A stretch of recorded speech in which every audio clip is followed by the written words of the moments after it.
Hello UPSC aspirants, अगर आप लोग एनसीईआरटी रीडिंग कर रहे हो और पीवाईक्यूज को स्किप कर रहे हो तो ये आपकी सबसे बड़ी गलती है।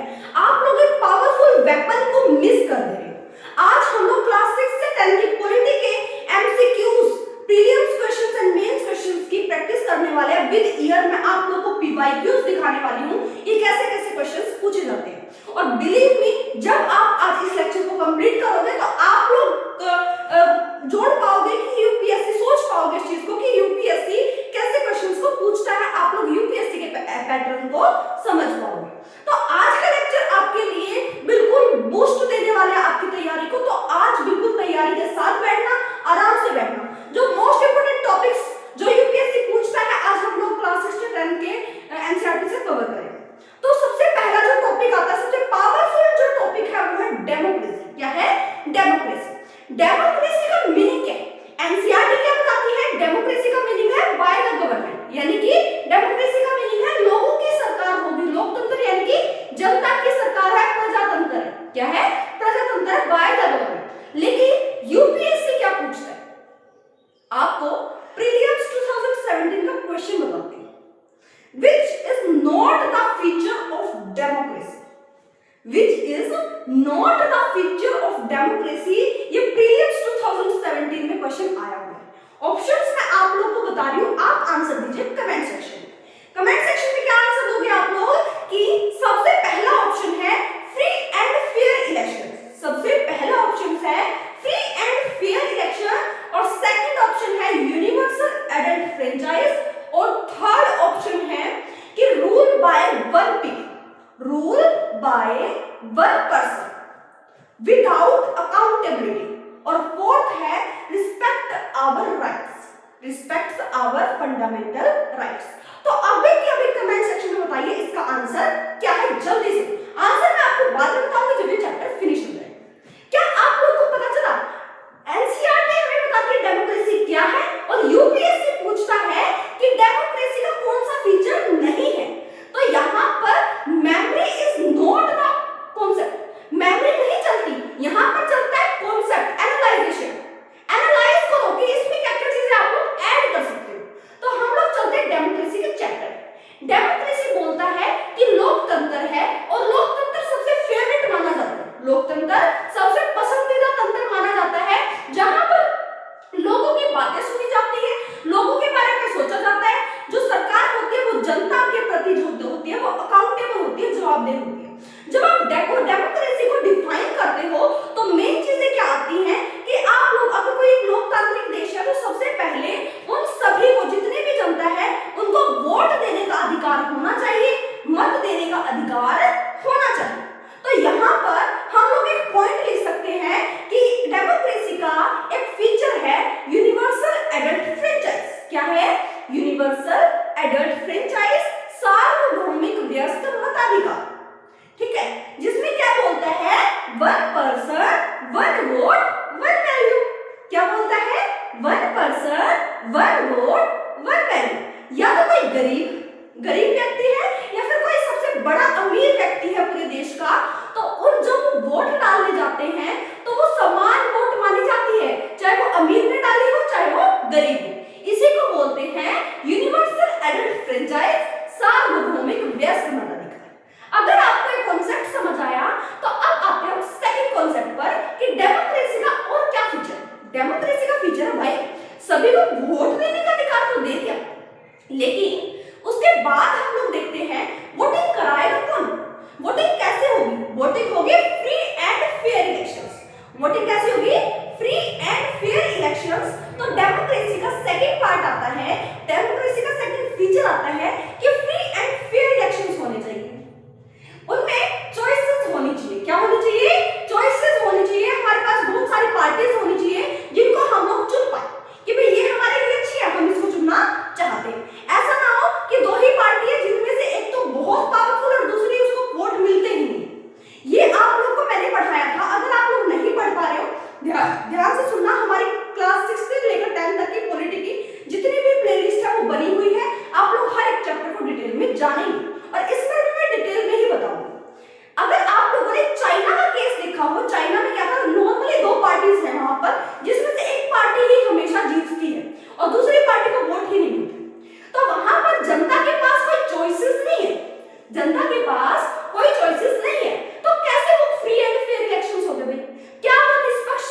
चुनाव हुए? नहीं हुए।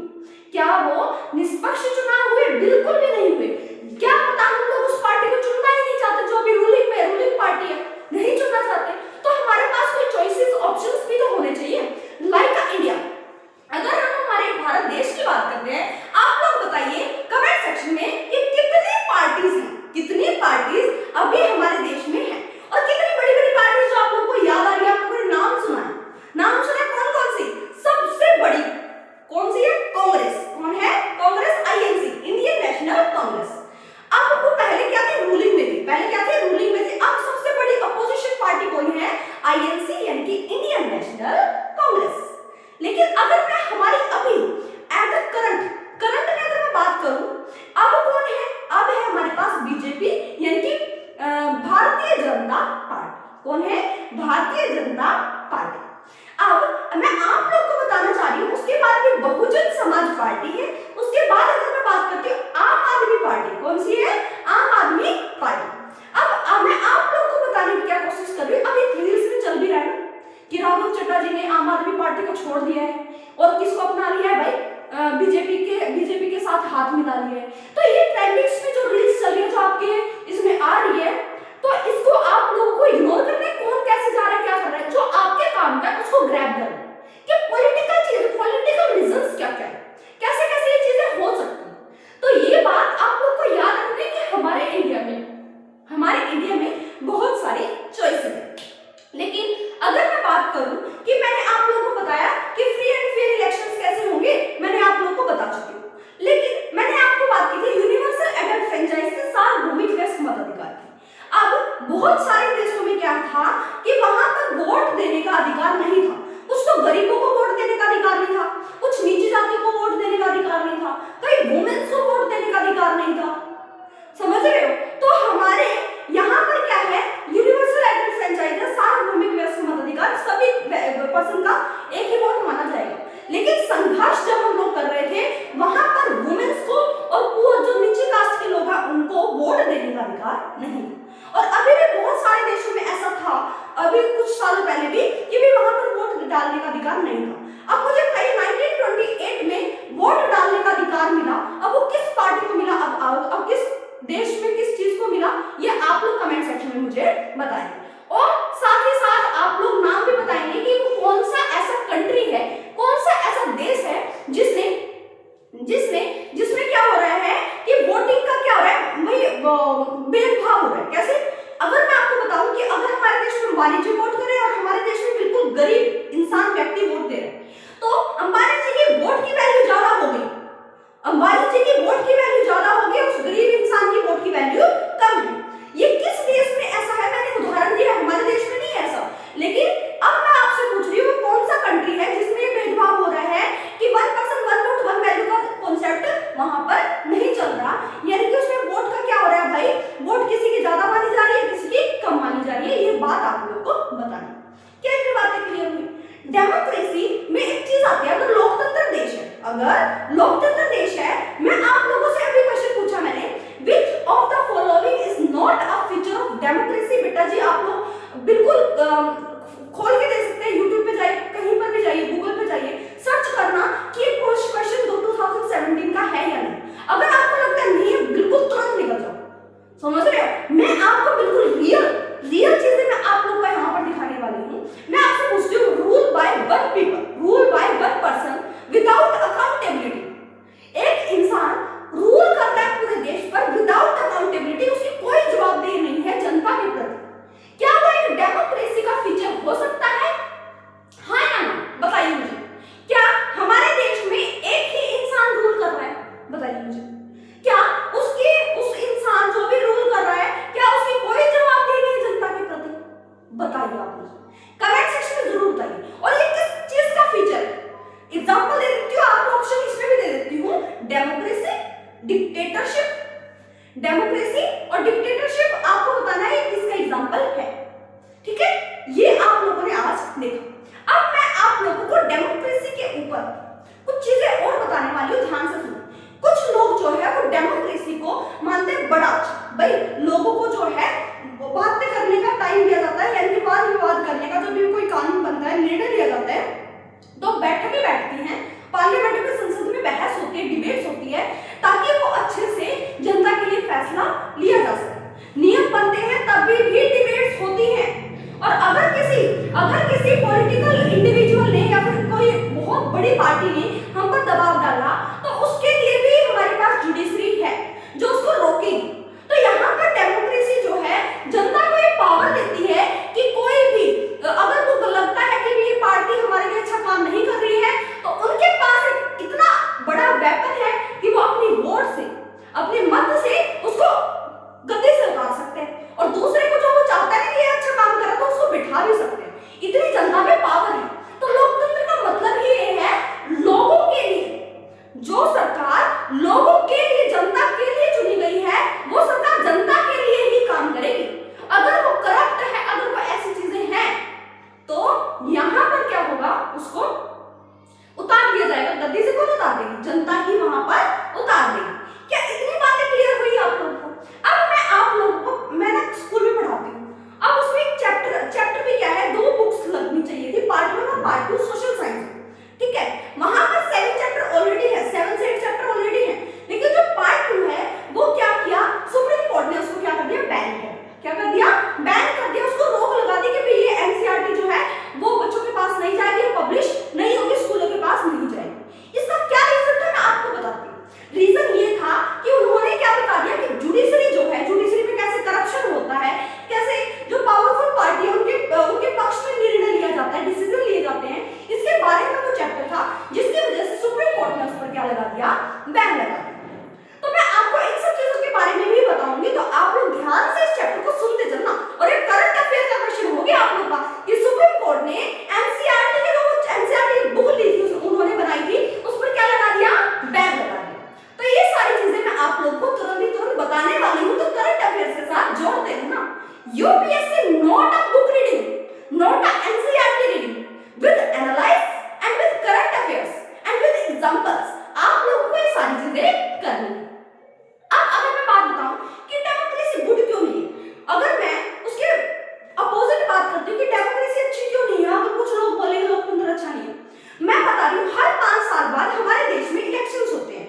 हर 5 साल बाद हमारे देश में इलेक्शंस होते हैं, ताकि जो लीडर अच्छा काम कर रहा है उसको मौका मिले कि वो आगे जाके वो लीडर बने और अच्छी जनता के लिए काम करे। लेकिन लोकतंत्र देश में अगर हर 5 साल बाद इलेक्शन होंगे, तो सरकार की जो इंस्टेबिलिटी है, हमारे देश का इंस्टेबिलिटी बढ़ जाएगी, अस्थिरता आ जाएगी। हर कोई पॉलिटिशियन, मान के चलो अभी कोई रूलिंग पार्टी में दूसरी पार्टी है, फिर कोई दूसरी आ गई, तो उसको समझने में टाइम लगता है, उसको स्टेबल होने में टाइम लगता है। तो इससे क्या आ गई, अनस्टेबिलिटी आ गई। मान के चलिए, भगवान ना करे ऐसा हो कि हमारे देश पर कभी हमला हो या फिर कुछ ऐसी चीजें हो। अब हमारे देश में एक और चीज है कि जो भी निर्णय लिए जाते हैं वो पार्लियामेंट, संसद में बैठ के लिए जाते हैं, और वो जो डिसीजन है बहुत सारे लोग जो है वो मिलकर लेते हैं। अब मान के चलिए अगर ऐसी कोई इमरजेंसी आ जाती है, तो इतनी सारी डिबेट्स करने के बाद हम निर्णय लेंगे, उससे पहले तो बहुत सारी चीजें कुछ हो सकता है। तो इसीलिए डिबेट्स का जो कारण है वो गलत माना जा रहा है कुछ लोगों के द्वारा। समझ रहे हो इस चीज को? और हमारे देश में कौन से तरह की डेमोक्रेसी है, ये आप लोग को बताना है, डायरेक्ट और इनडायरेक्ट, ये मैं आप लोगों के ऊपर छोड़ रही हूँ। क्या इतनी बात क्लियर हुई?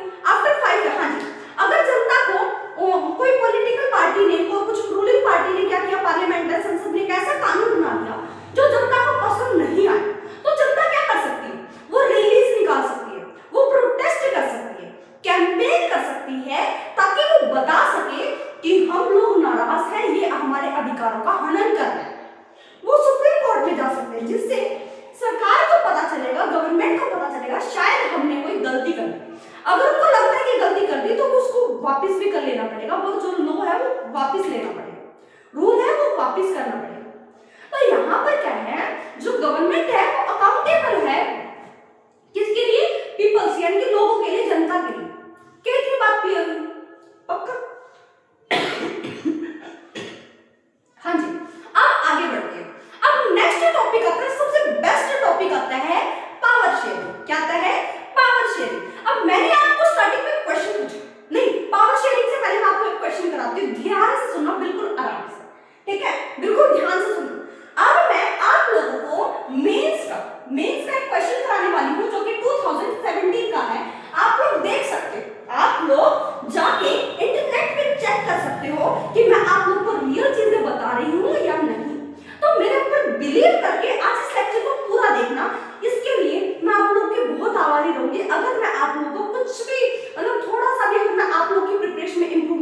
पाई, साथ दे पाई, तो उसके लिए मुझे बहुत बड़ी खुशी हुई। तो इस लेक्चर को बड़े अच्छे से, बड़े प्यार से, बड़े पेशेंस के साथ इसको देखो। मींस 2017 का मैं क्वेश्चन लिखा हूं, क्या है, discuss the importance of power sharing in democracy. मैं बता देती हूँ सबसे पहले पावर शेयरिंग क्या होती है, फिर मैं आप लोगों को एक क्वेश्चन कराती हूँ जो कि मेंस 2017 का। पावर शेयरिंग क्या होती है? पावर शेयरिंग का मीनिंग है हिंदी में सत्ता की साझेदारी। क्या है? सत्ता की साझेदारी।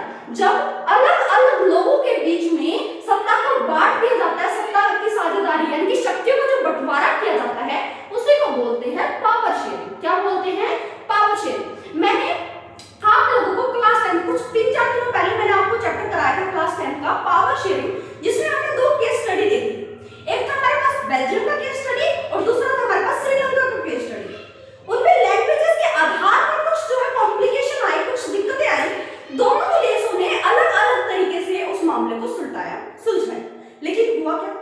बेल्जियम जो देश था, उनके जो लीडर्स थे, उन्होंने बड़ी समझदारी से क्या किया, समझदारी से किया कि उन्होंने 1973 से 1990 तक उन्होंने 4 बार अमेंडमेंट्स किए अपने कॉन्स्टिट्यूशन में, संविधान में, ताकि जनता को ये लगे कि हाँ हमारे लीडर्स हमारे साथ है, वो देख रहे हैं कि भी किसी के साथ कोई भेदभाव ना हो। ठीक है। और उन्होंने क्या किया, सभी को सेंट्रल स्टेट में जितने भी लीडर्स होंगे वो बराबर 50-50% वहां पर बांट दिए और पावर्स का क्या कर दिया, बंटवारा कर दिया, ताकि वो लिंग्विस्टिक के आधार पर, लैंग्वेजेस के आधार पर उनको क्या ना कर सके, दबा ना सके जनता। लेकिन श्रीलंका का उसका उल्टा हो गया। श्रीलंका में क्या हुआ, वहां पर 2 लैंग्वेजेस सबसे ज्यादा बोली जा रही थी। फर्स्ट थी सिन्हाला लैंग्वेज और सेकंड थी हमारे पास तमिल लैंग्वेज। लेकिन सिन्हाला वाले जो थे वो ज्यादा थे और सिन्हाला की जो परसेंटेज थी, अगर मैं पॉपुलेशन की बात करूं, 74% जो पीपल थे वो क्या बोलते थे, सिन्हाला लैंग्वेज बोलते थे। बाकी के जो 18% थे वो तमिल बोलते थे और बाकी के अदर्स और लैंग्वेजेस। लेकिन दो कम्युनिटी के बीच में क्या हो गया, झगड़ा हो गया, कॉन्फ्लिक्ट हो गए। क्यों हो गए? क्योंकि सिन्हाला लैंग्वेज, सिन्हाला कम्युनिटी ने और सिन्हाला जो गवर्नमेंट थी, श्रीलंका की गवर्नमेंट थी, उन्होंने क्या किया, सिन्हाला लैंग्वेज को ऑफिशियल लैंग्वेज बना दिया। क्या बना दिया? सिन्हाला लैंग्वेज को ऑफिशियल लैंग्वेज बना दिया और तमिल लैंग्वेज को बिल्कुल धिक्कार दिया। उनको क्या दिया, तमिल लैंग्वेज का जो तमिल बोलते थे उनको वो अपॉर्चुनिटी, वो चीजें नहीं मिली जो सिन्हाला कम्युनिटी को मिली, जिससे आक्रोश बढ़ गया। तमिल लैंग्वेज वाले जो तमिल बोलते थे, तमिल पीपल्स के बीच में क्या हुआ, क्या बढ़ गया भाई, आक्रोश बढ़ गया और उन्होंने क्या किया, वर्ल्ड वॉर छिड़ गई। क्या होगी, उन्होंने मांगा कि हम लोग एक नया नेशन चाहते हैं, एक नया देश चाहते हैं जिसमें हम लोग रहे और हमारी लैंग्वेज को ऑफिशियल लैंग्वेज बनाया जाए, हमारी लैंग्वेज को ऑफिशियल लैंग्वेज बनाया जाए। मैं बता देती हूँ सिन्हाला लैंग्वेज को ऑफिशियल कब किया गया, 1956 में। कब किया गया? 1956 में। लेकिन अब मैं आपको क्या बताना चाह रही हूँ, ध्यान से सुना। वहां पर जब वॉर हुआ, लड़ाई हुई, झगड़े हुए, तो क्या हुआ, हजारों सैकड़ों लोग उस वॉर में मारे गए। और अब क्या हुआ, फैसला तो कुछ भी नहीं हो रहा था। तमिल्स के जो बचे हुए लोग थे वो इधर से उधर भागने लगे कि भी उनको वो तो मिला नहीं। उसने क्या किया, वो श्रीलंका का देश टूट गया भाई, बहुत सारे झगड़े हुए, सारी चीजें हुई। अब आप मुझे बताइए, बेल्जियम और श्रीलंका में पावर का सेपरेशन जैसे ना नहीं हुआ, क्या क्या चीजें हो सकती है, इसके बारे में मैं आप लोग को बताना चाहता हूँ। अभी आप लोग कमेंट सेक्शन में आंसर दें कि आप लोग बताइए कि कौन सी जो है वो सबसे ज्यादा कंट्री ने अच्छे से बिल्कुल उस चीज को, मामले को सुलझा दिया। ये बेल्जियम कंट्री या फिर श्रीलंका कंट्री, ये आप लोग कमेंट सेक्शन में बताइए। इसी से पता चलता है कि पावर शेयरिंग क्यों जरूरी है। पावर शेयरिंग इसीलिए जरूरी है ताकि एक ही इंसान के हाथ में शक्ति ना रहे, क्या पता वो हमें बर्बाद कर दे। मान के चलो कि हमारे देश में हिंदू बहुत ज्यादा है और हिंदू ही जो है सेंटर और स्टेट में जो है वो क्या कर रहे हैं, गवर्न कर रहे हैं, पूरे देश को गवर्न कर रहे हैं, चला रहे हैं। अब अगर जो हिंदू है, अगर वो मान के चले कि भाई हिंदू ही है, हिंदू के लिए ही हम तो अपॉर्चुनिटी लेके आएंगे, रिजर्व भी हिंदू के लिए करेंगे, जितनी भी चीजें हैं वो हिंदू के लिए होगी, क्या जो अदर कास्ट, अदर जो रिलीजन है, धर्म है, क्या वो गुस्सा नहीं होगी? क्या हमारे देश में आक्रोश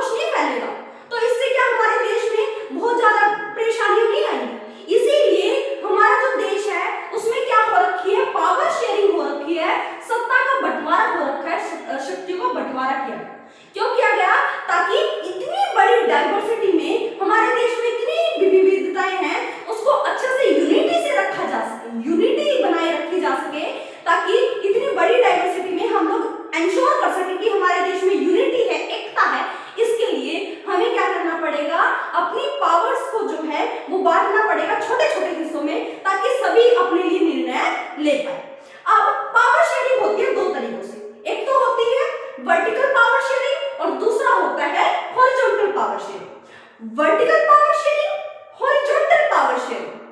अब वर्टिकल पावर शेयरिंग बताते हैं क्या होता है। सेंट्रल गवर्नमेंट जो नेशनल लेवल पर काम करेगा, स्टेट गवर्नमेंट जो कि राज्य सरकार पर काम करेगा, उसके बाद लोकल गवर्नमेंट जो कि स्थानीय स्तर पर बात करेंगे। इसके बारे में भी हम आगे जानने वाले हैं, तो टेंशन ना ले इस चीज की। तो वर्टिकली क्या हो गया, सेंटर के पास सबसे ज्यादा पावर होगी, उसके बाद स्टेट के पास, उसके बाद लोकल गवर्नमेंट के पास। लेकिन सेंटर और स्टेट गवर्नमेंट जो है एक दूसरे को जवाबदेह नहीं होगी, वो सिर्फ और सिर्फ अपनी जनता के प्रति जवाबदेह होगी जिनको उन्होंने चुन के बैठाया है वहां पर। क्या इतनी बातें समझ आई? तो ये था vertical powers sharing of vertical powers, जिसमें क्या हो रहा है हमारे लिए कि भाई जो सबसे ज्यादा पावरफुल है वो सबसे ऊपर, उससे फिर नीचे, फिर उससे नीचे, ठीक है। अब हॉरिजॉन्टल पावर शेयरिंग क्या होती है, समान पावर, समान शक्ति का बंटवारा कर दिया गया। और हमारे गवर्नमेंट, हमारी सरकार के 3 अंग हैं। कौन से हैं? 3 अंग हैं। वो कौन कौन से अभी, कौन कौन से हैं? सबसे पहला आता है लेजिस्लेचर। क्या आता है? लेजिस्लेचर या फिर लेजिस्लेटिव, जिसको हम लोग बोलते हैं हिंदी में विधायिका। क्या बोलते हैं? विधायिका। विधायिका क्या काम करती है? रूल्स मेक करती है, यानी कि लोग बनाती है। क्या बनाती है? लोग बनाती है। वो लोग कहां बनेंगे? संसद में। कहां बनेंगे? संसद में। एग्जीक्यूटिव क्या काम करती है? जो वो कानून बनाए गए हैं उसको लागू करना और करवाना किसका काम होगा? एग्जीक्यूटिव का। और एग्जीक्यूटिव जवाबदेह होगी लेजिस्लेटिव को। किसको जवाबदेह होगी? लेजिस्लेटिव को। लेजिस्लेटिव कंट्रोल करेगी एग्जीक्यूटिव को। क्या इतनी बातें समझ आती है? अब कंट्रोल नहीं करेगी, ऐसा नहीं कि लेजिस्लेटिव चढ़कर बोलेगी हम तो ये रूल बना दिया, अब ये नहीं हिल सकता, नहीं, ऐसा नहीं। तो दोनों की पावर जो वो सेम। अगर मैं तीसरे अंग की बात करूं, वो आता है जुडिशरी। कौन आता है? जुडिशरी। जुडिशरी क्या काम करती है? वो लेजिस्लेटिव और एग्जीक्यूटिव दोनों पर जो है नजर रखती है, चेक एंड बैलेंस का काम करती है। किसका काम करती है? चेक एंड बैलेंस का काम करती है। वो देखती है, निगरानी रखती है, क्या हमारे देश में कैसा कानून तो नहीं बना दिया जिससे हमारे संविधान में जो लिखा हुआ है उसका हनन हो रहा है, उस संवैधानिक संरचना को तोड़ा जा रहा है। उस चीज को अगर हनन हो रहा है जनता के अधिकारों का, तो इससे क्या होगा? जुडिशरी उस जो रूल बनाया गया है, वो जो कानून बनाया गया है, उसको खारिज कर देगी, डिसॉल्व कर देगी। अब ये कैसे होगा? जुडिशियल रिव्यू के थ्रू, जिसको हम लोग बोलते हैं न्यायिक समीक्षा। क्या बोलते हैं? न्यायिक समीक्षा की बात आप लोग को याद रखनी है। अब अगर हम फोर्थ पिलर्स की बात करें, तो फोर्थ पिलर आता है हमारे पास मीडिया। क्या आती है? मीडिया। मीडिया सुनिए, सोशल मीडिया। भाई ये बताओ आपको कैसा लग रहा है? राघव चड्ढा जी यहाँ पर चले गए, उस पार्टी में चले गए, भाई केजरीवाल जी बताइए कैसा लगा आपको, क्या बोलना चाहेंगे आप लोग? तो ये जो सोशल मीडिया पर ये जो चीजें चल रही हैं, ये भी एक लोकतंत्र देश के लिए क्या है? बहुत ज्यादा जरूरी है, ताकि जो मीडिया है वो क्या दिखा सके भाई? मीडिया दिखा सके कि भाई जनता देश में क्या चल रहा है, वो सच को बाहर ला सके। क्या इतनी बातें समझ आई? आप लोगों ने पढ़ा डेमोक्रेसी और पावर शेयरिंग के बारे में। अब हम लोग करते हैं मेंस का तड़कता भड़कता क्वेश्चन, जो आप लोग देंगे आंसर, अगर आप लोग को ये चैप्टर समझ आए। ठीक है, आंसर क्या है? क्वेश्चन ध्यान से सुनना। Discuss the importance of power sharing. Power sharing का इंपॉर्टेंस क्या है डेमोक्रेसी, एक लोकतंत्र देश में? पावर शेयरिंग जो सत्ता की साझेदारी है, is the distribution of power. बेटा एक बात और बता देती हूँ, जब हम मेंस क्वेश्चन करते हैं तो कुछ चीजों का ध्यान रखना होता है। ऐसे नहीं लिखते चलेंगे पैराग्राफ बनाते चलेंगे, नहीं, नंबर्स नहीं आएंगे, मार्क्स नहीं मिलेंगे। यूपीएससी के पैटर्न को समझने की कोशिश करें। सबसे पहले जब आप लोग मेंस आंसर राइटिंग करें, तो सबसे पहले लिखे इंट्रोडक्शन, 2 से 3 लाइन में, जिसके ऊपर वो टॉपिक है उसके बारे में 2 से 3 लाइन में बता दीजिए। उसके बाद आप लोग कॉन्स्टिट्यूशनल बेसिस, यानी कि अगर वो संविधान से जुड़ी हुई चीजें हैं, तो आप लोग को संविधान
बांट दिया। अगर मैं बात करूं डिफरेंट ऑर्गन्स लेवल्स में अगर मैं बात करूं वर्टिकल पावर शेयरिंग, अभी याद करो कि हमने किसकी बात की, central government, state government, local government, जिसमें सेंटर के पास सबसे ज्यादा पावर, स्टेट के पास थोड़ी कम पावर और लोकल गवर्नमेंट के पास बहुत कम पावर। क्या इतनी बात क्लियर है?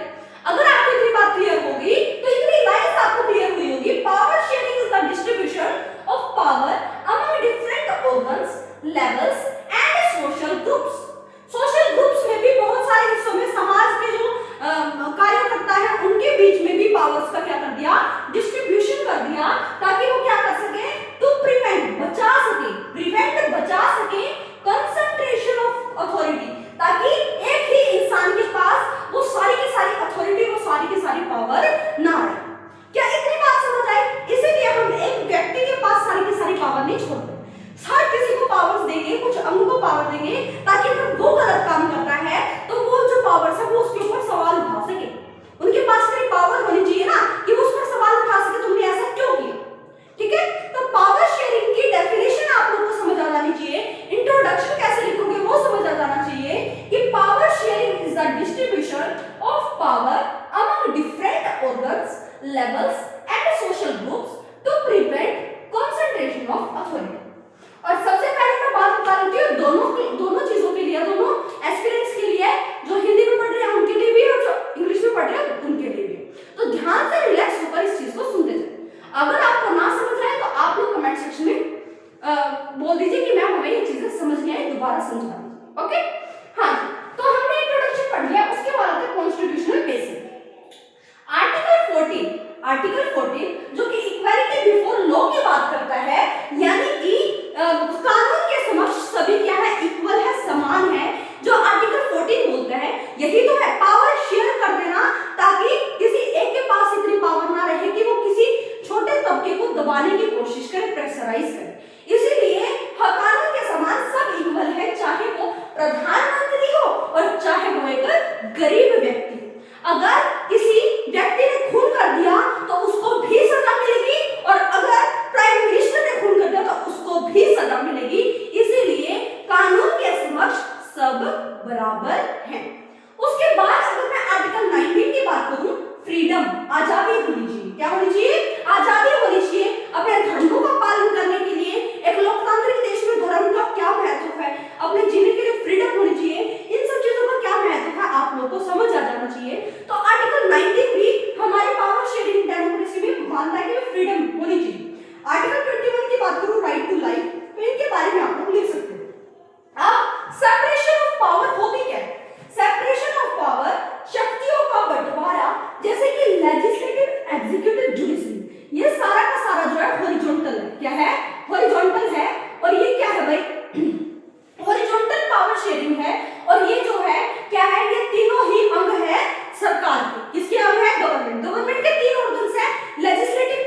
पढ़ ही लिया है, ठीक है।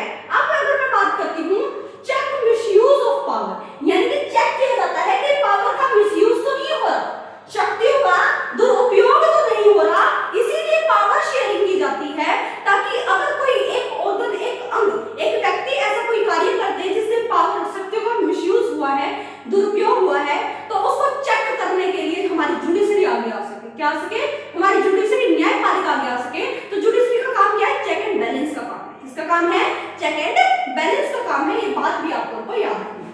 प्रमोट इंक्लूसिवनेस, एकता, समानता का जो प्रमोशन है वो हम लोग कर सकते हैं, प्रमोट कर सकते हैं कि हमारे देश में इतनी बड़ी डाइवर्सिटी है फिर भी हम लोग यूनिटी यानी कि एकता के साथ रहते हैं।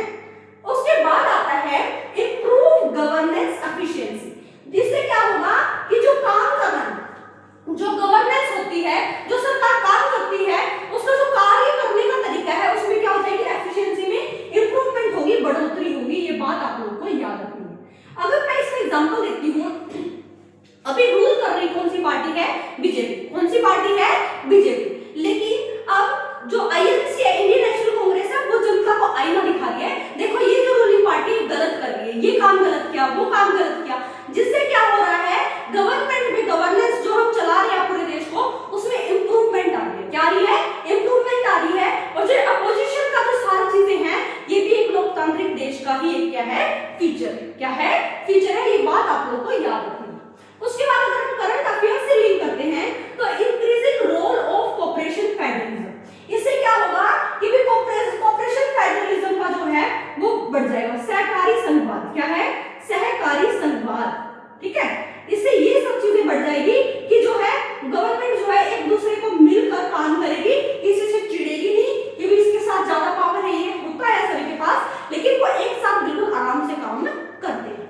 जैसे कि जीएसटी की अगर मैं बात करूं, जिसमें सेंटर में कोई और बैठा होगा, स्टेट में कोई दूसरी पार्टी बैठी होगी, वो एक दूसरे से बातचीत कर मिलकर उस चीज को सॉल्व करेंगे और जीएसटी का वही बोलेंगे कि भी हाँ इतनी जीएसटी जो है निर्णय लिया गया है, इतनी चीजें मानी जाएंगी। क्या इतनी बात क्लियर हुई?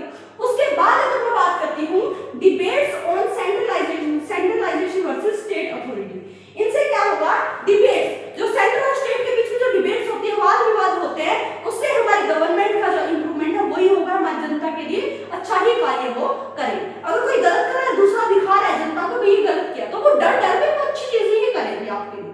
क्लियर हुआ?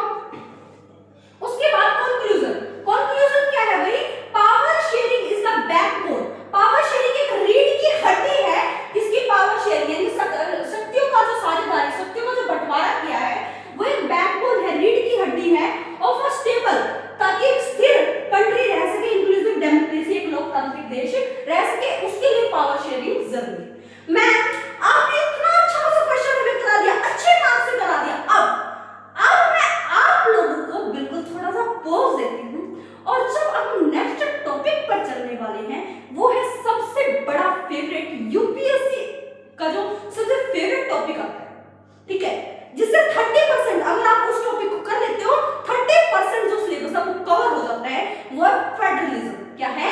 फेडरलिज्म यानी कि संघवाद, जो कि है क्लास 10 चैप्टर 2। क्या है? Class 10 chapter 2। उसके बारे में आप लोगों को कुछ चीजें बताती हूँ। फेडरलिज्म क्या? संघवाद। क्या है? संघवाद। फेडरलिज्म का सिंपल सा कॉन्सेप्ट है कि फेडरलिज्म होता है वन और मोर लेवल्स ऑफ गवर्नमेंट, एक या एक से ज्यादा स्तरों पर जब सरकार होती है, उसी को बोला जाता है फेडरलिज्म। क्या बोला जाता है? फेडरलिज्म। और फेडरलिज्म बहुत तरह के होता है, टाइप्स अगर मैं बात करती हूँ तो कमिंग टुगेदर फेडरेशन और holding together federation. Coming together federation क्या होता है? बहुत सारे इंडिपेंडेंट स्टेट्स आए, मिलकर एक बड़ा सा कंट्री बना दिया। और होल्डिंग टुगेदर फेडरेशन क्या है? अपने ही पूरे हिस्से को बांट दिया छोटे छोटे हिस्सों में, उसको बोल दिया होल्डिंग टुगेदर फेडरेशन। क्या बोल दिया? Holding together federation. Coming together federation की अगर मैं बात करूं तो इसमें एग्जांपल आता है यूएसए। क्या आता है? यूएसए। अगर हम अमेरिका की बात करें, बहुत सारे इंडिपेंडेंट स्टेट्स एक साथ आए और उन्होंने एक बड़ा सा कंट्री बना लिया, इसका एग्जांपल होगा कमिंग टुगेदर फेडरेशन का यूएसए। क्या होगा? यूएसए। और भी हो सकते हैं अदर कंट्रीज के नाम, आप लोग कमेंट सेक्शन में बताइए।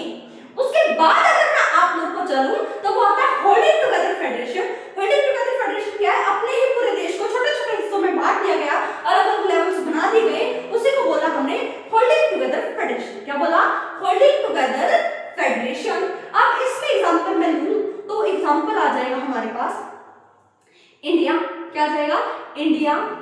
स्पेन। क्या जाएगा? India, Spain. ये बात आप लोगों को याद रखनी है। अगर अदर कंट्रीज के नाम रह चुके हैं मेरे से तो आप लोग कमेंट सेक्शन में जरूर बताएं। क्लियर हुआ? मैम फेडरलिज्म, आपने ये सब चीजें बताई तो कोऑपरेटिव फेडरलिज्म क्या होता है? मैम एक इंपॉर्टेंट टॉपिक है कोऑपरेटिव फेडरलिज्म। अब मैं आप लोगों के लिए लाई हूं सरप्राइज। सरप्राइज क्या है? ये जो फेवरेट टॉपिक है यूपीएससी का, हम उसको कैसे छोड़ सकते हैं? अब हम लोग मेंस का एक और क्वेश्चन देखते हैं, दमदार क्वेश्चन देखते हैं, जो कि 2016 में पूछा गया है कि कोऑपरेटिव फेडरलिज्म क्या होता है। क्या पूछा गया है? कोऑपरेटिव फेडरलिज्म क्या होता है? सहकारी संघवाद क्या होता है? ये इंडियन पॉलिटी में, हमारे भारत देश में क्या फीचर है, इसका क्या कार्य है, ये बात आप लोग को बताना।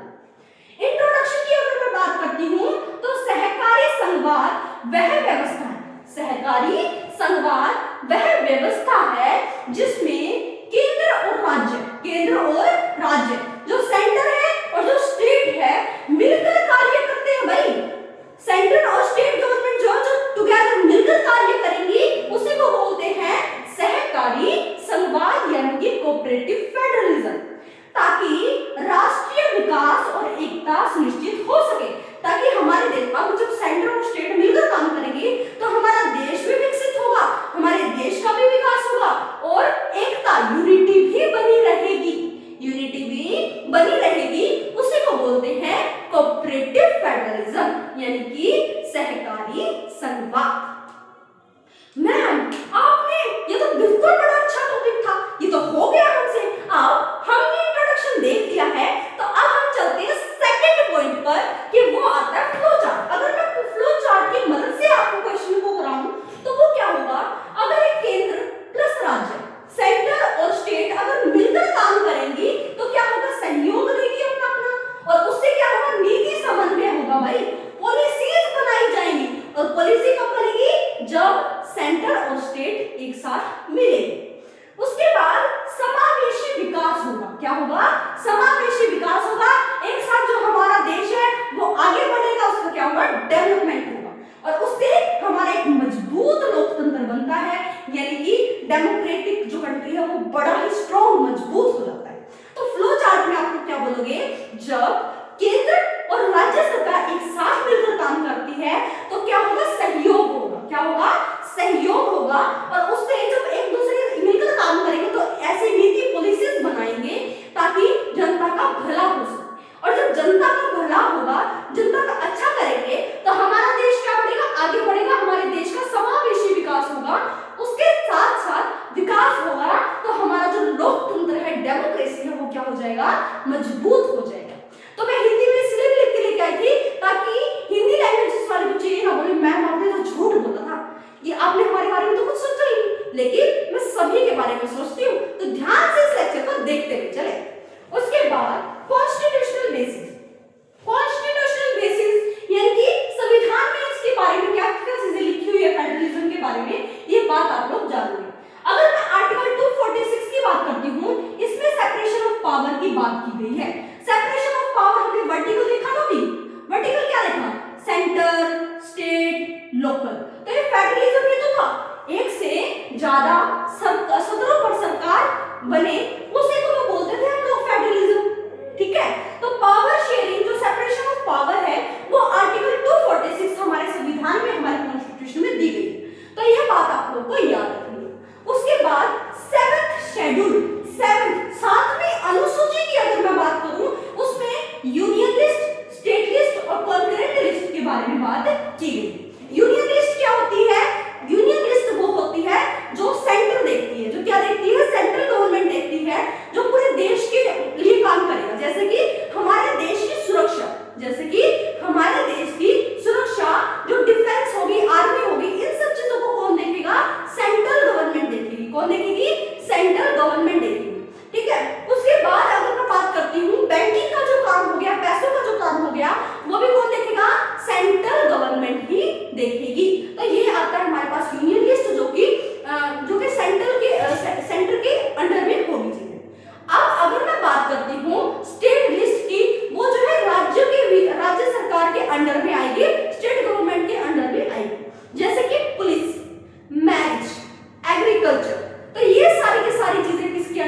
जाएगी स्टेट गवर्नमेंट के अंडर में।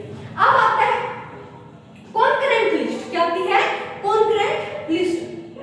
Union list, state list, concurrent. Concurrent list का मतलब होता है कि कॉन्करेंट लिस्ट वो है जो कि सेंटर और स्टेट, जो कि सेंटर और स्टेट मिलकर जो है वो क्या लेगी? निर्णय लेगी, तो उसको बोलेंगे हम लोग कॉन्करेंट लिस्ट। और फोर्थ आता है जो मैंने यहाँ पर नहीं लिखा, वो आता है रेसिड्यूअरी लिस्ट। क्या आती है? रेसिड्यूअरी लिस्ट। उसको कौन कंट्रोल करेगा? उसको वो किसके अंडर में होगा? सेंट्रल गवर्नमेंट के अंडर में। जैसे कि अभी क्या आ गया? एआई आ चुका है, आर्टिफिशियल इंटेलिजेंस आ चुका है, रोबोटिक्स आ चुका है, इंटरनेट, ये सारी की सारी चीजें जो है वो किसके अंडर में आती है? जो इस पे चर्चा करेगी, फैसले लेगी, वो लेगी सेंट्रल गवर्नमेंट। कौन लेगी? Central government. उसके बाद अगर मैं बात करूं आर्टिकल 263, आर्टिकल 263 इसमें क्या होता है? Inter state council. क्या होती है? Inter state council. इसमें भी सेंटर और स्टेट के बारे में बात की गई है। उसके बाद अगर मैं बात करूं article 280 finance commission. Finance commission जो वित्तीय मंत्री है, जो वित्तीय जो कार्यशैली है, जहां पर पैसों का लेन देन होता है, वो भी जो है आर्टिकल 280 में बोला गया है। और जो कि किसका है भाई? जब स्टेट में सारी चीजें बांट दी गई, जो पावर की साझेदारी कर दी गई, तो यहाँ पर दिया गया कि फाइनेंस कौन संभालेगा? फाइनेंस कौन संभालता है भाई? सेंट्रल गवर्नमेंट ना। तो आर्टिकल 280 में इसकी बात की गई। अगर मैं की फीचर्स की बात करूं, इसके कुछ विशेषताओं की बात करूं, तो केंद्र राज्य की साझेदारी, केंद्र राज्य की साझेदारी, पावर शेयरिंग होगी, साझा हो गया। उसके बाद साझा जिम्मेदारी। अब कुछ जो है जिम्मेदारी है जो सेंटर को भी निभानी पड़ेगी और स्टेट को भी निभानी पड़ेगी।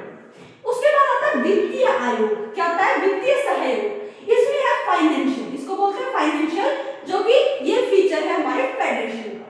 समन्वय संस्थाएं, इंस्टीट्यूशनल मैकेनिज्म, जो कि सेंटर और स्टेट मिलकर चलाते हैं। ये बात भी आप लोगों को याद रखनी है, ये फीचर्स हैं, ये विशेषताएं हैं फेडरेशन की, कोऑपरेटिव फेडरेशन। उसके बाद एग्जांपल की अगर मैं बात करूं, जीएसटी काउंसिल। जीएसटी जो है, जीएसटी कितनी लगेगी, कितना पैसा जो है जीएसटी में लगाया जाएगा, कितने लोगों से कितना जो जीएसटी वसूला जाएगा, ये सब चीजें जो डिसीजन है वो लेता है सेंट्रल और स्टेट मिलकर। सेंट्रल और स्टेट गवर्नमेंट मिलकर लेती है। तो ये जो जॉइंट डिसीजन होता है, ये क्या होता है? जॉइंट डिसीजन होता है, और ये होता है सेंटर और स्टेट के बीच में। किसमें होता है? सेंटर और स्टेट के बीच में। उसके बाद अगर मैं नीति आयोग की बात करती हूँ, कॉर्पोरेशन पॉलिसी प्लेटफॉर्म की बात करती हूँ, तो इसमें भी सेंटर और स्टेट मिलकर निर्णय लेते हैं, मिलकर कुछ पॉलिसीज बनाते हैं जिससे जनता का फायदा हो, जनता का विकास हो। उसके बाद डिजास्टर मैनेजमेंट। क्या होगी? Disaster management. जैसे कि कोविड-19 को तो हम लोग अभी तक नहीं भूले भाई। कोरोना वायरस 2-3 साल तक वैसे के वैसे बिठा दिया। बच्चों के पेपर भी तो बोर्ड में जो हुए वो कैसे हुए भाई? वैसे ही पास कर देते। इतना बड़ा डिजास्टर आया, तब क्या हुआ? सेंटर और स्टेट एक साथ आई, मिलकर अच्छे से सहयोग के साथ काम किया, ताकि हम लोग इस मुसीबत से निकल पाए। तो यहाँ पर आप लोग एक अच्छा कंक्लूजन यहाँ पर लिख सकते हैं। अब आपके लिए होमवर्क है कि आप लोग कोऑपरेटिव फेडरलिज्म का एक अच्छा सा निष्कर्ष निकालिए और कमेंट सेक्शन में बताइए कि कोऑपरेटिव फेडरलिज्म एक इसका अच्छा निष्कर्ष क्या है। क्लियर है? यहाँ पर हम लोगों ने डेमोक्रेसी, पावर शेयरिंग, फेडरलिज्म जैसे कॉन्सेप्ट कर चुके हैं। अब हम बात करते हैं, अब मैं इसको इरेज कर रही हूँ, अगर आप लोग इसको राइट करना चाहते हैं या फिर स्क्रीनशॉट लेना चाहते हैं तो ले सकते हैं। 1 मिनट में मैं इसको इरेज कर रही हूँ, ध्यान से देखिए एक बार इसको, ठीक है? हाँ जी, कर दो इरेज। अब इरेज कर देते हैं इसको, इरेज कर दिया तो अब हम बढ़ते हैं आगे, ठीक है? अब हम एक अच्छा सा टॉपिक जो बैकबोन माना जाता है, क्या माना जाता है? बैकबोन माना जाता है, उसके बारे में भी बात करेंगे, जो कि हमारे संविधान के लिए बैकबोन है। अब देखते हैं कौन है, ठीक है? यहाँ पर हमारे पास आता है, क्या आता है मैं आपको बताती हूँ, क्या आता है? अगला टॉपिक आता है हमारे पास इलेक्टोरल पॉलिटिक्स। क्या आता है? Electoral politics, electoral politics. अब इसके बारे में भी मैं आपको एक अच्छा सा कॉन्सेप्ट बताने वाली हूँ, ध्यान से सुनो। इलेक्टोरल पॉलिटिक्स, क्या नाम सुनकर इलेक्शन याद आ रहे हैं? इलेक्शंस याद आ रहे हैं? फ्री एंड फेयर इलेक्शंस कौन कराएगा? Election commission of India. कौन कराएगा? Election commission of India, ECI जो है एंड फेयर इलेक्शंस कराएगी और वो जुडिशरी की तरह ही इंडिपेंडेंट होती है, फ्रीडम होती है उसको कि भी वो अच्छे से बिना किसी से डरे अच्छे से काम करे। तो ECI election commission of India का क्या रोल है कि वो फ्री एंड फेयर इलेक्शंस कराए। तो इलेक्टोरल पॉलिटिक्स में अगर मैं इलेक्शन कमीशन ऑफ इंडिया की बात करती हूँ, अगर मैं इलेक्शन कमीशन ऑफ इंडिया की बात करती हूँ तो ये क्या कराता है, फ्री एंड फेयर इलेक्शंस कराता है, फ्री एंड फेयर इलेक्शंस कराता है। ये क्वेश्चन है, एमसीक्यू है, ये एमसीक्यू नहीं मेंस का क्वेश्चन है। अब जो मैं लिखूंगी ये डायरेक्टली आंसर होगा मेंस का। अभी मैं आपको क्वेश्चन भी बताने वाली हूँ, तो ध्यान से इस चैप्टर को सुनते जाए बिना किसी दबाव के, अच्छे से पेशेंस के साथ, खुशी खुशी, ठीक है। तो ईसीआई जो है वो फ्री एंड फेयर इलेक्शंस कराती है, जिसमें अगर फ्री एंड फेयर इलेक्शंस कैसे होंगे, ईसीआई जो है वो इंडिपेंडेंट होगी। क्या होगी, इंडिपेंडेंट होगी, जैसे कि जुडिशरी इंडिपेंडेंट होती है, जैसे कि लाइक अ जुडिशरी, ताकि किसी पार्टी के दबाव में आके इलेक्शन कमीशन ऑफ इंडिया कोई भी फैसला ना ले। क्लियर हुआ। अब अगर इतनी बात क्लियर हुई, अब हम चलते हैं कि जो ईसीआई है वो कुछ वोटिंग मेथड्स का इस्तेमाल करती है। किसका मेथड का इस्तेमाल करती है, वोटिंग मेथड्स का इस्तेमाल करती है। जैसे कि मैं आपको बताती हूं, सबसे पहला आता है हमारे पास ईवीएम। क्या होता है, ईवीएम। ईवीएम क्या होता है, इलेक्ट्रॉनिक वोटिंग मशीन। क्या होता है, इलेक्ट्रॉनिक वोटिंग मशीन। भाई सच बता रही हूँ ईमानदारी से, ये जो चैप्टर है, ये जो मैं लिख रही हूँ, मोस्ट इंपोर्टेंट है, तो ध्यान से इसको करते हुए चले, बिल्कुल नाराज ना करें और स्माइल के साथ करते हुए चले। ओके, तो इस ईवीएम जो है इलेक्ट्रॉनिक वोटिंग मशीन, इससे क्या होता है, आप लोग देखते हो कि जो 18 प्लस हो चुका है, आप लोग में से बहुत सारे 18 प्लस ही हैं, लगभग मैं मान के चल रही हूँ कि 18 प्लस। तो आप लोग जब वोट डालने जाते हो, कैसे डालते हो, क्या एस्टोनियन पेज पे नाम लिख के डालिए भाई हम इस पार्टी को वोट कर रहे हैं, सीक्रेट बैलेट बक्से में डालते हैं, नहीं ना। अब क्या हो गया है, इलेक्ट्रॉनिक मशीन्स आ चुकी है, जिसमें आप लोग जिसको वोट देना चाहते हैं उस पर क्या करें, क्लिक करें, ताकि उसको वोट डल जाए। क्या कर जाए, वोट डल जाए। तो ईवीएम क्या होता है, इलेक्ट्रॉनिक वोटिंग मशीन, जिससे क्या होगा, reducing fake votes, fake votes. जो फेक वोट्स है वो क्या हो जाएगी, कम हो जाएगी, बिल्कुल नामात्र हो जाएगी, कोई फेक वोट डाल ही नहीं सकता। और जो काउंटिंग्स है, वोटिंग की जो काउंटिंग्स है वो क्या हो जाएगी, जल्दी हो जाएगी, स्पीड बढ़ जाएगी। क्या बढ़ जाएगी, स्पीड बढ़ जाएगी। ये बात भी आप लोगों को याद रखनी है। जो इलेक्शन कमीशन ऑफ इंडिया बोलता है कि हम लोग ईवीएम मेथड का इस्तेमाल करेंगे ताकि लोगों को कोई भी परेशानियां ना आए। तो वोटिंग का जो काउंटिंग्स है वो बढ़ गई, रिड्यूसिंग फेक वोट्स बढ़ गए और इश्यूज भी कम हो गए। किसी को ये नहीं लगेगा कि वोट चोरी हो जाएगी, वोट चोरी होगी, क्या होगी, वोट चोरी होगी, किसी को ये नहीं लगेगा, क्योंकि मशीन के साथ, मशीन के द्वारा ये काम हो। लेकिन इसके डिसएडवांटेज जो लोग बताते हैं वो क्या है, वो बोलते हैं कि इलेक्ट्रॉनिक जो ईवीएम है उसको हैक किया जा सकता है। क्या किया जा सकता है, हैक किया जा सकता है, या फिर अपने अंदर में कंट्रोल में लाया जा सकता है, जिससे अच्छे से काउंटिंग्स नहीं होगी, जिससे वोटिंग की अच्छे से काउंटिंग्स नहीं होगी, वोटिंग काउंटिंग्स अच्छी नहीं होगी, जिससे घपला हो सकता है, जिससे जो है कोई दूसरा लीडर जीत सकता है। ठीक है, क्या इतनी बातें समझ आई। तो ये था हमारे पास इलेक्ट्रॉनिक वोटिंग मशीन। क्या था, इलेक्ट्रॉनिक वोटिंग मशीन। क्या इतनी बात समझ आई। अब एक आता है हमारे पास एमसीसी। क्या आता है, एमसीसी। एमसीसी की फुल फॉर्म आप लोग बताएंगे, एमसीसी की फुल फॉर्म आप लोग बताएंगे कमेंट सेक्शन में। अभी के अभी बताइए कि एमसीसी की फुल फॉर्म क्या है। ठीक है, एमसीसी क्या काम करता है, एमसीसी कंट्रोल करता है भाई, कंट्रोल करता है सभी पार्टीज को। वो बोलता है कि आप लोग जनता को भड़काने के लिए अलग स्पीच, मतलब कि बड़े बड़े वैसे वादे नहीं कर सकते हो, आप लोग गलत चीजें नहीं बोल सकते, जनता को भड़काने के लिए कोई गलत काम नहीं कर सकते हो, ये बात आप लोगों को याद रखना। उसके बाद एमसीसी क्या बोलता है कि कोई भी पॉलिसीज स्कीम्स इलेक्शंस के दौरान नहीं बनाई जाएंगी, कोई भी पॉलिसीज स्कीम्स इलेक्शन के दौरान नहीं बनाई जाएंगी, ताकि जनता को ये ना लगे ये तो हमारे पक्ष में बात कर रहा है, क्यों कर रहा है, अपने पैसे लगाना, जितना लगाना अपने पैसे लगा, क्यों पॉलिसी स्कीम्स बना रहे हैं। अब जो रूलिंग पार्टी, जब इलेक्शन चलते हैं तो कोई भी रूल पार्टी को रूल कोई नहीं करेगा। ठीक है, कोई भी देश को रूल नहीं कर रहा है, उस टाइम पर सारी की सारी जो है वो पार्टीज जो है वो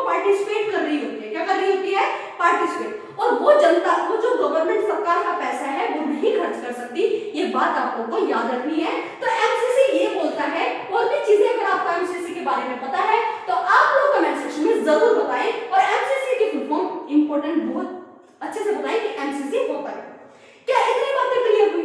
अब मैं आपको एक मेंस का क्वेश्चन दिखा देती हूँ, जो इन सभी के बारे में आप लोग को इसी में लिखना है। जो क्वेश्चन मैं दिखाऊंगी ये जो सब चीजें हैं उसी में बतानी है आपको। एक मिनट मैं इसको इरेज कर देती हूँ ताकि आप लोगों को पता चले, ठीक है। हाँ, इरेज करते हैं इसको और फिर मैं एक क्वेश्चन दिखाती हूँ आप लोगों को जो मेंस क्वेश्चन है। तो ध्यान से इस चैप्टर को, इस लेक्चर को देखते हुए चलो। अब क्वेश्चन तो मैं आपको दिखाऊंगी डायरी से बोर्ड पे लिख रही हूँ, क्योंकि जो मैंने आपके लिए क्वेश्चन चूज किए हैं, जो मैंने पीवाईक्यूज आपके निकाले हैं, मुझे एक साथ तो याद नहीं रहेंगे ना, तो मैं देख के लिख रही हूँ। उसके बाद आप आंसर देंगे कि यस मैम आपने सही बोला, ओके। तो अब हमारा जो दो क्वेश्चन हो गए थे, अब हम तीसरे क्वेश्चन पर आते हैं इसके। वो कौन सा क्वेश्चन है, ध्यान से सुनो। Discuss the role of election commission of India. Election commission of India मतलब election commission in ensuring free and fair election। और मैं प्रूफ के साथ आपको दिखा रही हूँ कि ये कौन से ईयर में क्वेश्चन आया हुआ है, वो भी मैं आपको बता देती हूँ। ये मेंस का क्वेश्चन है, और ये मेंस का क्वेश्चन है भाई 2021 का। कब का है? 2021 का क्वेश्चन है, जो आप लोगों को ध्यान से सुनना है, ठीक है। क्या इतनी बातें समझ आई कि आप लोग जो इलेक्शन कमीशन है वो कैसे एंश्योर करेगी कि फ्री एंड फेयर इलेक्शन हो, पूरे देश में फ्री एंड फेयर इलेक्शन हो, ये आप लोगों को बताना। आप सभी को पता है इलेक्शन कमीशन ऑफ इंडिया जो इंडिपेंडेंट क्या है, इंडिपेंडेंट है like a judiciary. Election commission of India नामांकन ये सारी चीजें होती है। उसके बाद हम लोग कुछ मेथड्स का इस्तेमाल करते हैं। ईवीएम मेथड हो गया, ठीक है। उसके बाद एमसीसी हो गया। तो और भी अलग अलग मेथड्स हैं जिसके मदद से हम लोग क्या करते हैं, फ्री एंड फेयर इलेक्शंस जो है इलेक्शन कमीशन कराता है। इन सभी चीजों के बारे में आप लोग लिखो। अगर आपको समझ आया है तो अब हम चलने वाले हैं नेक्स्ट सबसे अच्छा टॉपिक पर, जो कि देश का दिल माना जाता है, देश की आत्मा मानी जाती है। आत्मा तो है, संविधान है आत्मा, लेकिन सबसे इंपॉर्टेंट टॉपिक जो आता है वो आता है हमारे पास इंस्टीट्यूशन। क्या आता है? इंस्टीट्यूशन, यानी कि संस्थाएं। क्या आता है? संस्थाएं, ठीक है, संस्थाएं। ये बात आप लोगों को याद। अब अगर हम इंस्टीट्यूशन संस्थाओं की बात करते हैं तो इसके भी जो मैं कराऊंगी वही मेंस के क्वेश्चंस में देखने को मिलेगा। तो ध्यान से इस लेक्चर को देखते चलें। अब अगर मैं बात करती हूँ इंस्टीट्यूशन संस्थाओं की, संस्थाएं कैसी होती है? संस्थाएं, हमने ऑर्गन्स की बात की। देखो, सबसे पहले अगर मैं प्राइम मिनिस्टर की बात करूँ, प्राइम मिनिस्टर कहाँ है भाई? पार्लियामेंट में। कहाँ है भाई? पार्लियामेंट में। पार्लियामेंट में जो रूल्स बनते हैं, जो लॉ बनते हैं, वो कौन बनाता है? लेजिस्लेचर। कौन बनाता है? लेजिस्लेचर या फिर लेजिस्लेटिव। उसके बाद उन रूल्स को बना दिया, कानून को बना दिया, उसके बाद उनको इंप्लीमेंट कौन करेगा? एग्जीक्यूटिव। कौन करेगा? एग्जीक्यूटिव। और अगर कोई गलत का रूल बना दिया तो उसके बाद उसको सजा कौन देगा या फिर कुछ भी चीज करेगा? डिसॉल्व करेगा जुडिशरी। कौन करेगा? जुडिशरी। जुडिशरी जो है वो चेक एंड बैलेंस करती है। क्या करती है? चेक एंड बैलेंस करती है, यानी कि वो देखती है कि किसी ने हमारे संविधान को चोट तो नहीं पहुंचा दी। हमारे जो संविधान है, कॉन्स्टिट्यूशन है, उसके जो जनता के अधिकार है उनका हनन तो नहीं कर दिया। तो जुडिशरी क्या करती है? चेक करती है, ठीक है। एग्जीक्यूटिव किसके अंडर में काम करेगी? लेजिस्लेटिव। एग्जीक्यूटिव और लेजिस्लेटिव की दोनों की पावर सेम है, लेकिन लेजिस्लेचर देखेगी कि एग्जीक्यूटिव अच्छे से काम कर रही है या नहीं। क्लियर हुआ? ये जो संस्थाएं हैं, जो पीएम है, head of the real head of the executive real head माना जाता है कार्यपालिका को। किसको? प्रधानमंत्री को। तो ये सारी की सारी चीजें माइंड मैप आप लोग लिख सकते हो कि प्रधानमंत्री का क्या रोल है, वो अध्यक्षता करता है। प्रधानमंत्री एक मोस्ट इंपोर्टेंट चीज मानी जाती है, मोस्ट इंपोर्टेंट व्यक्ति माना जाता है।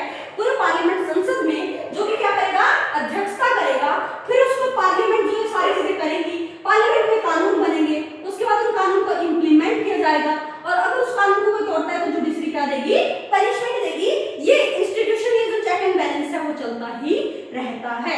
इसके बारे में अब जो प्रेसिडेंट है, हमारा जो पार्लियामेंट है, वो 3 चीजों से मिलकर बनता है। ये बात आप लोगों को पता होनी चाहिए।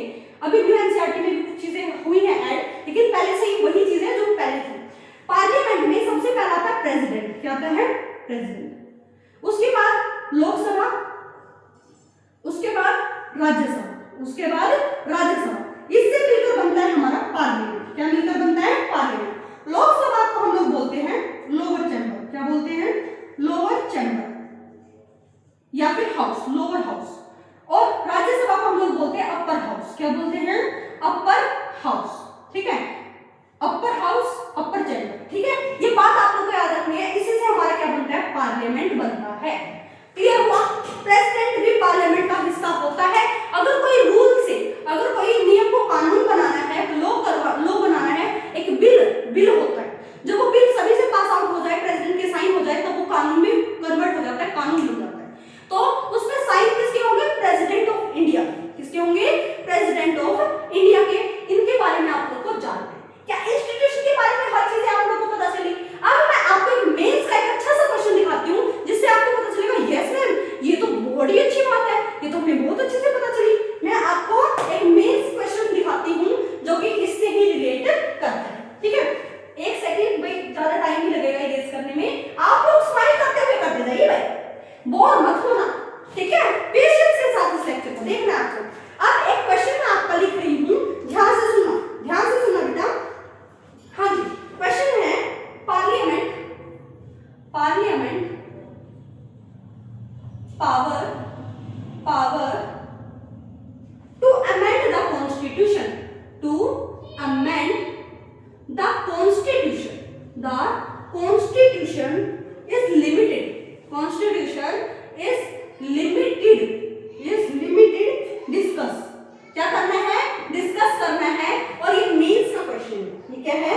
मेंस का क्वेश्चन है। और ये मेंस का क्वेश्चन है 2018। इसका क्वेश्चन है 2018। ये बात आप लोगों को याद रखनी है। क्या रखनी है? याद रखनी है। ये मेंस का क्वेश्चन है 2018 का। अब पार्लियामेंट जो है, पार्लियामेंट की इतनी पावर है कि वो संविधान में संशोधन ला सकती है, अमेंडमेंट कर सकती है। लेकिन पार्लियामेंट ने इनकी पावर को, पार्लियामेंट की पावर को संविधान ने क्या कर दिया है? लिमिटेड कर दिया गया है कि अगर वो कुछ गलत काम करती है, गलत कानून पास करती है, तो जो जुडिशरी है वो संविधान को देखकर ये बताएगी भाई ये तुमने गलत किया है, ये तुमने क्या किया है? गलत किया है। तो संविधान कैसे पावर को लिमिट कर देता है पार्लियामेंट की, ये आप लोगों को आंसर लिखना है। मैंने आपको बता दिया कैसे करना है, तो इस क्वेश्चन को ध्यान से करें और स्माइल के साथ करें। कमेंट सेक्शन में अगर आपको अच्छा लगे ना लेक्चर, तो कमेंट सेक्शन में जरूर बोले यस मैम बड़ा अच्छा लेक्चर। ओके, तो अब लास्ट जो टॉपिक हम लोग देखने वाले हैं वो है हमारे पास कुछ राइट्स। क्या है? राइट्स। उसके बाद हम लोग देखने वाले हैं सेक्युलरिज्म, और उसके बाद हम लोग देखने वाले हैं गवर्नमेंट, ये लोकल गवर्नमेंट। क्या देखने वाले हैं? Local government. यहां से ये जो मेन टॉपिक्स मैंने बताए, जहां से पीवाईक्यूज पूछे गए हैं, ये है राइट्स, फंडामेंटल राइट्स, सेक्युलरिज्म, धर्मनिरपेक्षता, लोकल गवर्नमेंट। लोकल गवर्नमेंट स्थानीय सरकार। क्या है? लोकल गवर्नमेंट स्थानीय सरकार, स्थानीय सरकार।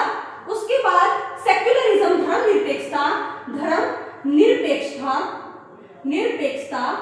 उसके बाद राइट्स यानी कि अधिकार। क्या है? अधिकार। राइट्स की अगर मैं बात करूं, फंडामेंटल राइट्स की, वो आर्टिकल 14 से लेकर 35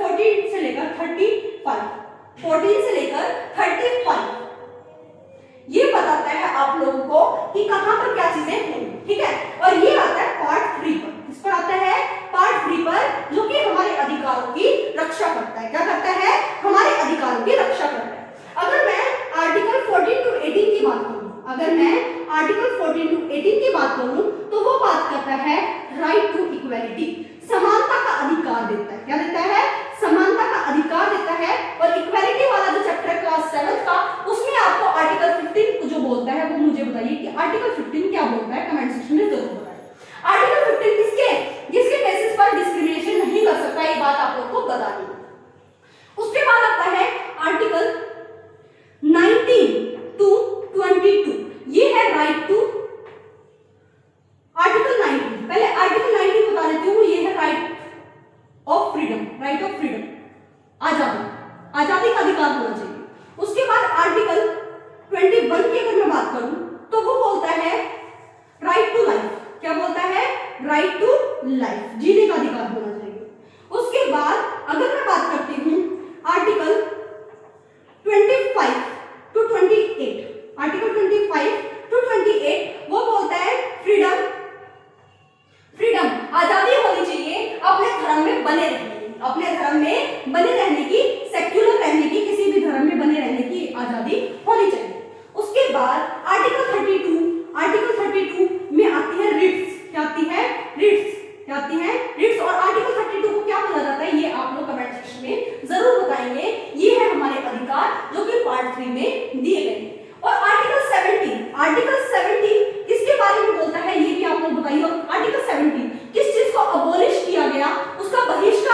है तो उसमें जो सरकार जो है वो घुसेगी, उस मैटर में घुसेगी, उसको सॉल्यूशन भी करेगी, उस डिस्प्यूट्स को रिजॉल्व करेगी। लेकिन अगर मैं अदर कंट्रीज, वेस्टर्न कंट्रीज की बात करती हूँ तो उसको नेगेटिव वे में लिया जाता है। उसका रीजन है क्यों किया जाता है नेगेटिव वे में, क्योंकि वहां पर क्या होता है कि सरकार ने अपने आप को बिल्कुल पूरा अलगाव कर लिया है, चाहे वो धर्म के नाम पर मरे कटे कुछ भी करे वो उसमें नहीं घुसेंगे। तो ये नेगेटिव वे में बोला जाता है। और एक क्वेश्चन आता है मेंस का, मैं आप लोगों को दिखा देती हूँ मेंस का क्वेश्चन कौन सा है और कौन से ईयर में आया हुआ है, मैं आपको लिख के दे रही हूँ ताकि आप लोग उसको कर पाए।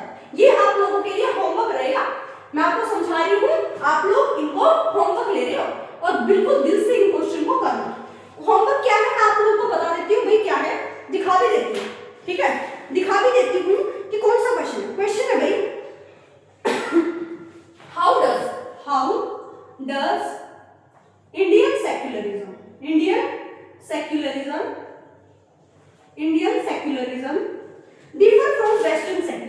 differ from western सेक्युलरिज्म इसके बारे में आप लोग आंसर करेंगे, कमेंट सेक्शन में बताएंगे यस मैम हमने कर लिया है। और ये मेंस का क्वेश्चन है, इसका है मेंस का क्वेश्चन है। ईयर बता देती हूँ आपको, ईयर बताना जरूरी है ताकि आप लोग मेरी बात पर भरोसा करें।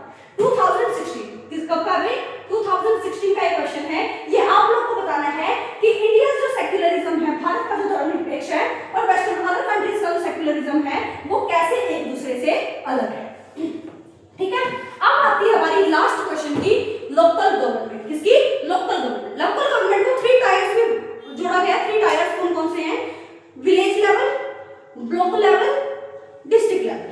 Village level, block level, district level. आप लोग देखो हमारे जो विलेज में, गांव में क्या होती है? पंचायत होती है। पंचायत का हेड कौन होता है? सरपंच होता है। और एक इंपॉर्टेंट चीज मैं आपको बता देती हूँ, इंपॉर्टेंट है कि यहाँ पर अमेंडमेंट्स हुआ, हमारे संविधान में अमेंडमेंट किए गए, वो अमेंडमेंट थे 73rd और 74th अमेंडमेंट्स हुए, जहां पर लोकल गवर्नमेंट को ऐड किया गया, लोकल गवर्नमेंट बनाई गई। और ये लोकल गवर्नमेंट बनी 1992 में। कब बनी? 1992 में, ताकि जो स्थानीय स्तरों पर जो लोग हैं उनको कोई प्रॉब्लम ना है, इसीलिए सरकार बनाई गई ताकि सरकारों तक ये बात पहुंच सके भाई गांव में ये प्रॉब्लम्स आ रही हैं। तो इसके लिए भी आप लोगों को क्वेश्चन लिखना है। अब आपको बताना है शेड्यूल, कौन से शेड्यूल में रूरल एरिया की बात की गई है, ये आप लोग कमेंट सेक्शन में बताइए। यहाँ पर हमारा जो टॉपिक है वो हो जाते हैं कवर। अब आप लोगों को मैंने जितने क्वेश्चन दिए हैं वो आप लोग करेंगे, अच्छे से करेंगे। अगर आपको ये अच्छे से आ जाए तो एक बार कमेंट सेक्शन में जरूर बोलना यस मैम हमें समझ आया। तो उसके लिए मैं बहुत बहुत शुक्रिया, अच्छे से थैंक यू करना चाहती हूँ, आप लोगों ने इस लेक्चर को कंप्लीट देखा। ओके, तो नेक्स्ट लेक्चर हम लोग इससे भी अच्छे टॉपर